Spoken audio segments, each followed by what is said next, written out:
Hello everyone. इस video में हम घटना चक्र पूर्वावलोकन साइंस से कुछ इम्पोर्टेंट क्वेश्चंस को पढ़ेंगे। ये सारे क्वेश्चंस आने वाले यूपीएससी, यूपीपीसीएस और बीपीएससी 69th पीटी एग्ज़ाम के लिए बहुत ही ज़्यादा महत्वपूर्ण है और उस एग्ज़ाम में आप सबको सफल बनाने में बहुत ही ज़्यादा मदद करेंगे।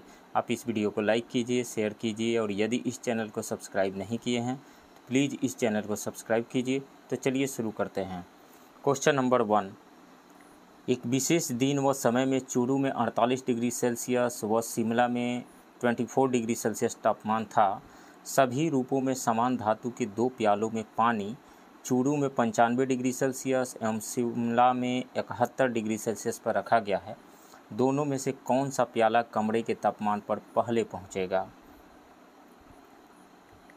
तो न्यूटन्स लॉ ऑफ कूलिंग कहता है कि किसी भी बॉडी के टेम्परेचर फॉल करने का रेट यानी रेट ऑफ कूलिंग उस बॉडी के टेम्परेचर और सराउंडिंग के बीच के टेम्परेचर डिफरेंस के डायरेक्टली प्रोपोर्शनल होता है। मतलब रेट ऑफ कूलिंग यानी dt/T टाइम के साथ टेम्परेचर फॉल करने का दर, ये डेल्टा टी यानी उस बॉडी के टेम्परेचर और सराउंडिंग के बीच के टेम्परेचर के डिफरेंस के डायरेक्टली प्रोपोर्शनल होता है। तो चूरू का टेम्परेचर है 48 डिग्री सेल्सियस और पानी रखा गया है 95 डिग्री सेल्सियस में। तो 95 डिग्री सेल्सियस में से 48 डिग्री सेल्सियस चूरू के लिए हम निकालें तो 47 डिग्री सेल्सियस आएगा। यानी चूरू के लिए डेल्टा टी का वैल्यू 47 डिग्री सेल्सियस। वहीं यदि शिमला के लिए हम निकालें तो शिमला का टेम्परेचर है 24 डिग्री सेल्सियस और वाटर रखा गया 71 डिग्री सेल्सियस में। तो सब्ट्रैक्ट करें 24 को 71 में से तो ये भी आएगा 47 डिग्री सेल्सियस। यानी दोनों के लिए डेल्टा टी का वैल्यू यानी बॉडी एंड सराउंडिंग के बीच के टेम्परेचर डिफरेंस सेम है 47 डिग्री सेल्सियस। तो रेट ऑफ कूलिंग सेम होगा यानी एक ही टाइम पे दोनों प्याले कमरे के तापमान पर एक ही समय में पहुँचेंगे। सो राइट ऑप्शन सी होगा। नेक्स्ट क्वेश्चन, कथन ए, ऊंचाई बढ़ने के साथ साथ जल का क्वथनांक बिंदु यानी बॉइलिंग पॉइंट घट जाता है। ऊंचाई बढ़ने के साथ साथ, ये तो सही है स्टेटमेंट यानी असर्शन सही है।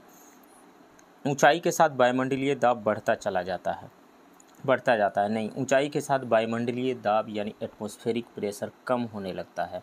यानी जैसे जैसे ऊंचाई पे हम जाते हैं एयर की डेंसिटी, एयर के मॉलिक्यूल्स कम होते चले जाते हैं, एयर की डेंसिटी कम होती चली जाती है, इसलिए वायुमंडलीय दाब कम होता चला जाता है, बढ़ता नहीं है।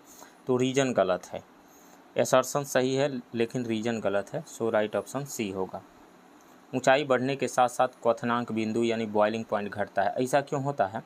बॉइलिंग पॉइंट वह टेम्परेचर होता है जिस पे कि उस लिक्विड का प्रेशर एटमॉस्फेरिक प्रेशर के इक्वल हो जाता है। यानी किसी भी लिक्विड के टेम्परेचर को यदि हम इंक्रीज करते चले जाते हैं तो वो उस टेम्परेचर पर जा कर के बॉयल करता है जिस टेम्परेचर पे उस लिक्विड का प्रेशर एटमॉस्फेरिक प्रेशर के इक्वल हो जाता है।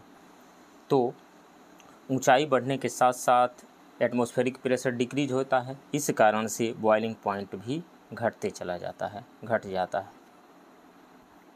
नेक्स्ट क्वेश्चन, कथन ए, तापमान में वृद्धि के साथ ग्लिसरीन की श्यानता बढ़ जाती है। ग्लिसरीन की श्यानता बढ़ जाती है नहीं, किसी भी लिक्विड के टेम्परेचर को हम इंक्रीज करते हैं तो उसकी विस्कोसिटी डिक्रीज करती है यानी श्यानता कम होती चली जाती है, डिक्रीज करती है। तो स्टेटमेंट ए गलत है। तापमान में वृद्धि अणुओं की गतिज ऊर्जा को बढ़ा देता है। बिल्कुल, टेम्परेचर जब हम इंक्रीज करते हैं तो वो लिक्विड के मॉलिक्यूल हों, गैस के मॉलिक्यूल हों या सॉलिड के मॉलिक्यूल हों, उनके अणुओं की यानी उसके मॉलिक्यूल्स की काइनेटिक एनर्जी गतिज ऊर्जा बढ़ जाती है। तो रीजन तो सही है लेकिन असर्शन गलत है। तो ए और आर दोनों सही है और आर ए का सही स्पष्टीकरण है, ये गलत है। ए और आर दोनों सही है, ये गलत है। ए सही है, आर गलत है नहीं, ए गलत है परंतु आर सही है, तो डी सही होगा यहाँ पे। नेक्स्ट क्वेश्चन, प्रेशर कुकर में खाना कम समय में पकता है क्योंकि अधिक दाब के कारण उबलते समय पानी का ताप कम हो जाता है। नहीं, अधिक दाब के कारण उबलते समय पानी का टेम्परेचर अधिक हो जाता है। प्रेशर ज़्यादा होने की वजह से ये 100 डिग्री सेल्सियस पर तो उबलना चाहिए बॉयल करना चाहिए वाटर को, लेकिन 100 से ज़्यादा टेम्परेचर पे बॉयल करता है, जैसे 120 डिग्री सेल्सियस पर बॉयल करने लगता है। इस कारण से खाना आसानी से जल्दी पक जाता है। चारों ओर से बंद होने के कारण वायु का प्रभाव नहीं पड़ता, ये गलत है। अधिक दाब के कारण उबलते पानी का ताप बढ़ जाता है, ये ऑप्शन सही है। सो राइट ऑप्शन सी हो जाएगा। नेक्स्ट क्वेश्चन, किसी प्रेशर कुकर में जिस तापमान पर खाद्य पकाए जाते हैं वह मुख्यतः निम्नलिखित में से किन पर निर्भर करता है? ढक्कन में स्थित छिद्र के क्षेत्रफल पर निर्भर करता है, इस पर निर्भर करता है। ज्वाला का तापमान इस पर निर्भर नहीं करता है। ढक्कन के भार पर निर्भर करता है, ढक्कन के भार पर निर्भर करता है। तो 1 और 3 सही होगा, राइट ऑप्शन सी होगा। नेक्स्ट क्वेश्चन, जब पानी को 0 से 10 डिग्री सेल्सियस तक गर्म किया जाता है तो इसका आयतन, तो 0 से 4 डिग्री सेल्सियस तक जब पानी को गर्म किया जाता है तो अदर लिक्विड के कंपैरिजन में ये अलग ही तरह का बिहेवियर शो करता है, एनोमेलस बिहेवियर शो करता है। तो 0 से 4 डिग्री सेल्सियस तक जब वाटर को गर्म किया जाता है तो इसका आयतन बढ़ता है, यानी 4 डिग्री सेल्सियस पर इसकी डेंसिटी मैक्सिमम होती है। आयतन बढ़ता है और वॉल्यूम घटता है। तो 0 से 4 डिग्री सेल्सियस पे वॉल्यूम घटेगा और आयतन बढ़ेगा। तो आयतन पहले घटता है 0 से 4 डिग्री सेल्सियस तक, उसके बाद से 4 डिग्री सेल्सियस से ऊपर जब टेम्परेचर इसका इंक्रीज़ किया जाता है तो जो नॉर्मल लिक्विड रहते हैं उसी के जैसा ये बिहेव करता है, यानी तब उसका आयतन बढ़ने लगता है और डेंसिटी कम होने लगती है। 4 डिग्री सेल्सियस पे इसकी डेंसिटी मैक्सिमम होती है। तो पहले घटता है और तब बढ़ता है, राइट ऑप्शन डी होगा।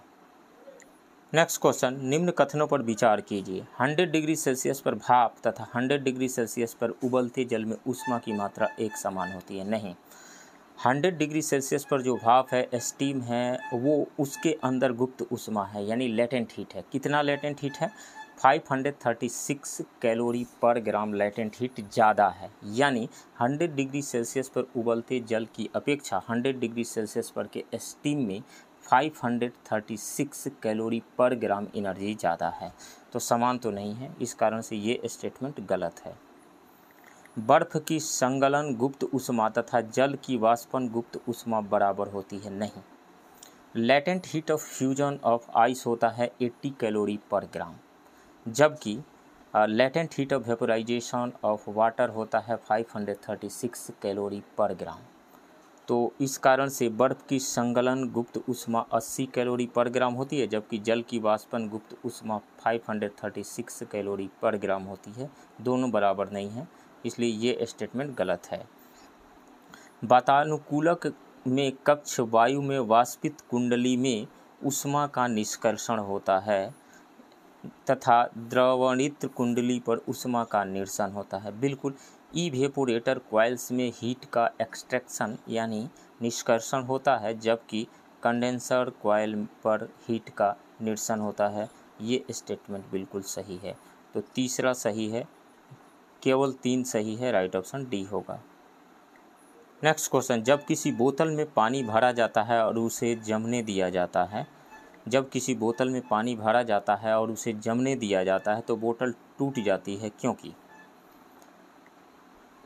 वाटर और किसी अदर लिक्विड में यही सबसे बड़ा अंतर है। कोई अदर लिक्विड जब सॉलिड फॉर्म में कन्वर्ट होता है तो उसका आयतन कम हो जाता है, यानी वॉल्यूम डिक्रीज होता है, डेंसिटी इंक्रीज होता है। लेकिन वाटर के केस में उल्टा होता है। जब वाटर आइस में कन्वर्ट होता है तो उसका वॉल्यूम इंक्रीज हो जाता है, डेंसिटी डिक्रीज हो जाता है। तो वॉल्यूम बढ़ जाने की वजह से बोतल फट जाता है, टूट जाता है। तो इसमें से राइट ऑप्शन हो जाएगा, पानी जमने पर फैलता है। बिल्कुल, पानी जब जमता है तो उसका आयतन बढ़ जाता है और यही सही ऑप्शन होगा, राइट ऑप्शन ए होगा। नेक्स्ट क्वेश्चन, साफ मेघ रहित रातों की तुलना में मेघाच्छन्न रातें अपेक्षाकृत गर्म होती है, क्योंकि ठंडी लहरों को आसमान से पृथ्वी तक उतरने से रोकती है। ये गलत है। पृथ्वी से छोड़ी गई ऊष्मा को परावर्तित करती हैं, ये सही है। ऊष्मा बनाते हैं और इसे पृथ्वी की ओर विकसित करते हैं, ये गलत है। वायुमंडल से ऊष्मा का अवशोषण करते हैं और इसे पृथ्वी की ओर भेजते हैं, ये गलत है। जैसे मान लीजिए कि ये अर्थ है, अर्थ के चारों तरफ जो ये बादल है, यहाँ पे मान लीजिए ये बादल है, तो अर्थ जो कोई भी बॉडी हर एक टेम्परेचर पे जो रेडिएशन है उसको ऑब्जर्व करता है और इमिट भी करते रहता है।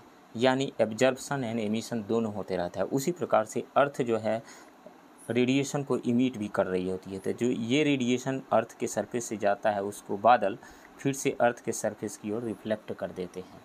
इस कारण से मेघाच्छन्न रातें अपेक्षाकृत गर्म होती है। सो बी ऑप्शन सही होगा, पृथ्वी से छोड़ी गई ऊष्मा को परावर्तित करते हैं, राइट ऑप्शन बी होगा। नेक्स्ट क्वेश्चन, निम्नलिखित में से कौन अन्य तीनों की तुलना में ज़्यादा सूर्य की रोशनी परावर्तित करता है। देखिए कोई भी ऑब्जेक्ट सूर्य की रोशनी को ज़्यादा परावर्तित करेगा तो वो कम गर्म होगा। कम गर्म होगा मतलब उसका टेम्परेचर कम बढ़ेगा। यही कारण है कि जो पोलर रीजन में जो आइस है, जो जमी हुई बर्फ़ है, उस पे सोलर रेडिएशन जब पड़ता है तो उसे रिफ्लेक्ट कर देते हैं। रिफ्लेक्ट करने की वजह से उसका टेम्परेचर कम बढ़ता है और टेम्परेचर कम बढ़ने की वजह से वो कम मेल्ट करते हैं। तो जब पोलर रीजन में जो ग्लोबल वार्मिंग की वजह से जब पोलर रीजन के जो बर्फ़ पिघलेंगे तो उस पर जो सोलर रेडिएशन पड़ करके रिफ्लेक्ट हो जा रहा था, अब रिफ्लेक्शन कम हो जाएगा। इस कारण से अब टेम्परेचर उनका और बढ़ेगा और मेल्ट करेंगे। तो ये एक चक्रव्यूह के जैसा है। जैसे ग्लोबल वार्मिंग की वजह से आइस मेल्ट की, आइस मेल्ट करने की वजह से उस पर जो सोलर रेडिएशन पड़ रहा है उसका रिफ्लेक्शन कम होगा। रिफ्लेक्शन कम होने की वजह से उनका टेम्परेचर और बढ़ेगा और मेल्ट करेंगे। मतलब ग्लोबल वार्मिंग की वजह से आइस के मेल्ट करने से टेम्परेचर और बढ़ेगा। तो रेत का रेगिस्तान उतना तो नहीं, ताज़ा बर्फ़ से ढकी भूमि ज़्यादा रिफ्लेक्ट करते हैं सोलर रेडिएशन को, राइट ऑप्शन सी होगा। नेक्स्ट क्वेश्चन, शीत प्रकोष्ठ में फल भंडारण दीर्घ भंडारण जीवन देता है क्योंकि सूर्य के प्रकाश का संसर्ग मना होता है, ये गलत है। वातावरण में बढ़ती CO2 सांद्रता, ये भी गलत है। श्वसन दर का ह्रास हो जाता है, यानी रेस्पिरेशन का रेट कम हो जाता है। इस कारण से कोल्ड स्टोरेज में स्टोर किए गए फल लंबे समय तक सुरक्षित रहते हैं, खराब नहीं होते हैं लंबे समय तक, क्योंकि उनके श्वसन का दर कम हो जाता है, राइट ऑप्शन सी होगा।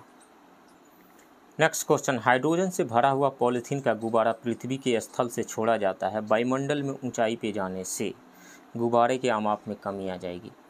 देखिए जब यहाँ पे गुब्बारा है तो अंदर का प्रेशर और बाहर का प्रेशर, जितना इसको फूलना था वो फूल चुका है और एक दूसरे को बैलेंस किए हुए हैं। जैसे जैसे गुब्बारा ऊपर जाएगा बाहर का प्रेशर कम होते चला जाएगा, अंदर का प्रेशर उतना ही है तो अंदर का प्रेशर उतना ही है और बाहर का प्रेशर कम होने लगा। तो कम होने की वजह से इसका साइज इंक्रीज करेगा, गुब्बारा और फूलने लगेगा, क्योंकि पहले जो बैलेंस किया हुआ था बाहर का एटमॉस्फेरिक प्रेशर कम होने की वजह से वो बैलेंस बिगड़ जाएगा। अंदर का प्रेशर ज़्यादा, बाहर का प्रेशर कम, बैलून का आकार बढ़ते चला जाएगा, तो गुब्बारे के आमाप में वृद्धि होगी, राइट ऑप्शन सी होगा। नेक्स्ट क्वेश्चन, निम्न में से कौन सा एक कथन सही नहीं है। तापमान के बढ़ने पर वायु में ध्वनि का वेग बढ़ता है। बिल्कुल ये स्टेटमेंट सही है, क्योंकि फार्मूला जो हमारे पास होता है V = V0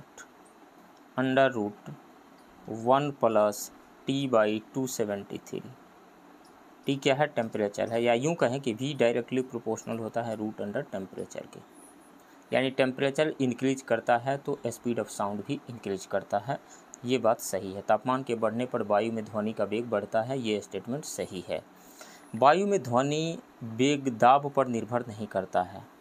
देखिए ये भी सही है। V का फॉर्मूला होता है √γ/P/ρ। तो इस फार्मूला को देखें तो प्रेशर पे भी डिपेंड कर रहा है और डेंसिटी पे भी डिपेंड कर रहा है, लेकिन जो ही प्रेशर एयर का प्रेशर यदि इंक्रीज होता है तो उसकी डेंसिटी भी इंक्रीज हो जाती है। जिस अमाउंट में जितना गुना प्रेशर इंक्रीज होता है उतनी ही गुनी डेंसिटी भी इंक्रीज हो जाती है। इस कारण से प्रेशर और डेंसिटी का रेशियो रिमेन कांस्टेंट रहता है। तो कांस्टेंट रहने की वजह से √γ/P/ρ, P/ρ कांस्टेंट रहा, गामा तो कांस्टेंट है ही, तो भी कांस्टेंट रहता है। इसका मतलब ये रहा कि ध्वनि का वेग प्रेशर पर डिपेंड नहीं करता है, वायु में ध्वनि वेग दाब पर निर्भर नहीं करता है। सो ये भी स्टेटमेंट सही है। आर्द्रता के बढ़ने पर वायु में ध्वनि वेग कम हो जाता है। आर्द्रता यानी ह्यूमिडिटी, देखिए डेंसिटी ऑफ वाटर वेपर कम होता है डेंसिटी ऑफ ड्राई एयर से, यानी ड्राई एयर के डेंसिटी के कंपैरिजन में वाटर वेपर का डेंसिटी कम होता है और वाटर वेपर का डेंसिटी कम होने की वजह से जो मॉइस्ट एयर है उसकी डेंसिटी कम होती है ड्राई एयर से, यानी मॉइस्ट एयर की डेंसिटी कम है ड्राई एयर से। तो आर्द्रता जब बढ़ेगा तो एयर की डेंसिटी कम होती चली जाएगी ना, तो फार्मूला होता है under root gamma P by rho. तो एयर की डेंसिटी कम हो रही है तो ध्वनि का वेग क्या होगा, बढ़ेगा। तो आर्द्रता के बढ़ने पर वायु में ध्वनि वेग कम हो जाता है, नहीं, ध्वनि का वेग बढ़ते चला जाता है, यानी ह्यूमिडिटी के बढ़ने से वायु में ध्वनि का वेग बढ़ जाता है। जैसे एग्जांपल है, जब बरसात हुई हो उसके तुरंत बाद देखिए आप बोल करके आवाज़ ज़्यादा दूर तक जाती है, यानी आर्द्रता बढ़ने की वजह से वायु में ध्वनि का वेग बढ़ जाता है, घटता नहीं है। तो ये स्टेटमेंट गलत है। आयाम तथा आवृत्ति के परिवर्तन से वायु में ध्वनि वेग प्रभावित नहीं होता है। V इज इक्वल टू होता है एफ लेमडा। तो आवृत्ति तो सोर्स की प्रॉपर्टी है, लेकिन लेमडा के चेंज होने की वजह से स्पीड भी चेंज हो जाता है। आयाम तथा आवृत्ति के परिवर्तन से वायु में ध्वनि वेग प्रभावित नहीं होता है। तो फ्रीक्वेंसी यानी आवृत्ति में परिवर्तन होगा तो ध्वनि का वेग प्रभावित नहीं होगा, लेकिन वेवलेंथ में परिवर्तन होगा तो ये प्रभावित होगा ध्वनि का वेग। दूसरी बात यह है आयाम यानी एम्पलीट्यूड क्या होता है। आयाम यानी एम्पलीट्यूड, तो maximum displacement of medium particle from there mean position in आइडर direction, या तो ऊपर या नीचे मैक्सिमम डिस्प्लेसमेंट उसके आयाम कहलाता है, एम्पलीट्यूड कहलाता है। जैसे मान लीजिए कि ये ग्राफ दिया हुआ है कुछ इस तरीक़ा से, स्ट्रिंग ऑन वेव, मान लीजिए कि wave on string on wave नहीं, वेव ऑन स्ट्रिंग है। तो ये जो ऊपर के डायरेक्शन में मैक्सिमम डिस्प्लेसमेंट स्ट्रिंग के पार्टिकल का, या फिर नीचे के डायरेक्शन में मैक्सिमम डिस्प्लेसमेंट, तो maximum displacement of medium particle in either direction, ऊपर या नीचे फ्रॉम देयर मीन पोजीशन, इसी को कहा जाता है आयाम यानी एम्पलीट्यूड। तो आयाम तथा आवृत्ति दोनों के परिवर्तन से वायु में ध्वनि वेग प्रभावित नहीं होता है। ये स्टेटमेंट सही है। गलत कौन सा है, सी गलत है, सो राइट ऑप्शन सी होगा। नेक्स्ट क्वेश्चन, कमरे में रखे रेफ्रिजरेटर का दरवाज़ा खोलकर आप कमरे को कुछ डिग्री ठंडा कर सकते हैं। नहीं, ठंडा नहीं होता है, गर्म हो जाता है उल्टे में। आप इसको रेफ्रिजरेटर के तापमान तक ठंडा कर सकते हैं, ठंडा तो नहीं कर सकते हैं, आप अंततः कमरे को थोड़ा गर्म कर सकते हैं। बिल्कुल, रेफ्रिजरेटर का दरवाज़ा खोल देने से टेम्परेचर कम होने के बजाय बढ़ ही जाता है। सो राइट ऑप्शन सी होगा यहाँ पे। तो फ्रेंड्स, ये रहा घटना चक्र पूर्वावलोकन साइंस से कुछ इंपॉर्टेंट क्वेश्चन का डिस्कशन। आप बने रहिए इस चैनल के साथ, मिलते हैं किसी दूसरे वीडियो में। तब तक के लिए थैंक यू वेरी मच।